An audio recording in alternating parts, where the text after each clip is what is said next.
And Mheshimiwa, we are here to tell you the truth. And if we don't tell you the truth as Gen Zs, we are doomed to fail and Kasongo will be back in power. And that is the truth. We have many questions, but because of time, I won't address the questions. I'll just stick to the point. You need, Mheshimiwa, to start positioning yourself as a national leader, not as a tribal leader. And I know many people won't like what I'm saying, but it's the truth. The first mistake that has been done in this event is speaking Kikuyu. And me, I'm from Madeira, Karandi. You may take Wito, so not everyone knows Kikuyu, but I know a little bit. And unless that is addressed, then all this will be for nothing. Because the moment we position ourselves as Kikuyu, another tribe also positions themselves as a certain tribe. And before we know it, we are back to the same problem. I watched a speech about you in Boston, and the speech was a good speech, but there is something you said that Kikuyus are more hardworking, I'm paraphrasing, economic, we've grown the country.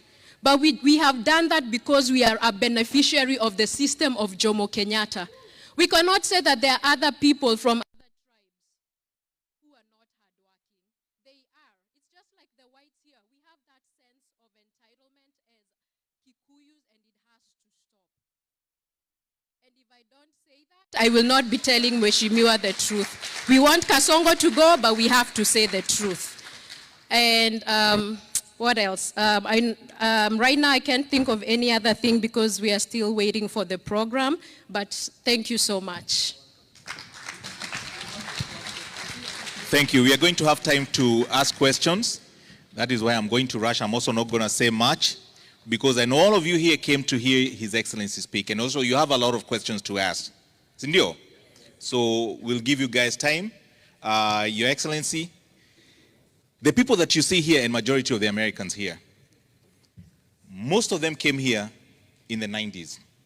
We ran away from Kenya because of the problems or the way that that country was in a deplorable stage. It is why we came here.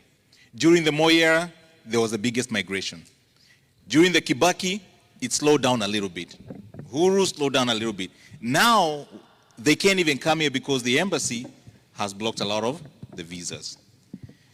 Excellent, this can end. We can fix our country. What you see here is a powerhouse of knowledge. People who are very educated, people who are financially stable, because they were given a chance by a country that is not of their own, but a foreign land. Because of what this land and its representatives do the work for them. The leaders in this country, the other day, we were told a story of when you were in Boston. You said it rained, and when you came out, the rain was gone, and it didn't look like it rained. Even yesterday when we were in a meeting, we had a big storm. When we came out, we didn't know. My father always jokes around and says, in America, when it rains is when your car gets cleaned. In Kenya, it's the opposite. We can fix our country. I don't see why not. We can. And just to show you how much we love our country, if you see these fellow Kenyans going to visit Kenya, they're usually so excited, very happy. But watch them leave Kenya, they're in tears. They are sad, including my own children.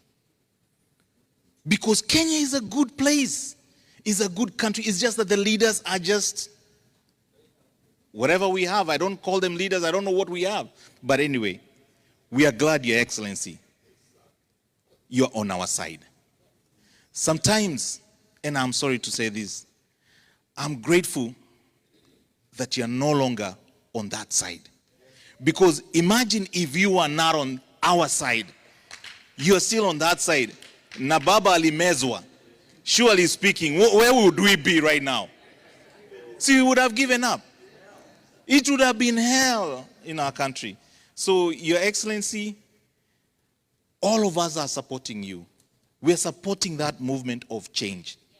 And the one main agenda at this moment is one term. Na sio lazima amalize. He doesn't have to finish that one term. It's not a must. Because the pain is so great. You know, right now building a road in Kenya, for example, just for the simplicity of math, if the road costs 10 million to tarmac, they will budget it for 40 million. Because here juu, ni lazima mdosi akule, lazima MP wa kwenyu akule, sijui nani akule. And at the end of it all, who pays for that loan? It is us. So 2 years from now, when bread is 400, don't ask why. It is because of this, and that is why I'm saying, sio lazima wamalize. We can't wait. The pain is too much to bear. No more free education. NHIF gone. Linda Mama, the one that used to help poor women go deliver children. Hakuna. It is gone. What kind of a man do we have in power? Anyway, let me stop there. Nisianze kukasirika sana, but Your Excellency, think of us as the Japanese during the World War II, during Hiroshima and Nagasaki, when they were bombed. The emperor at that time advised his citizens to leave Japan, go out and seek knowledge, come back and let us build our country, Japan. Today, even United States cannot function without Japan.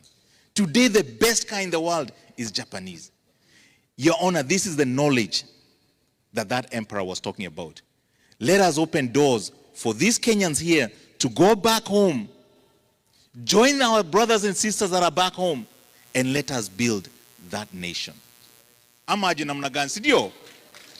Si hivyo hapo ni sawa? So without wasting any more time, I want all of us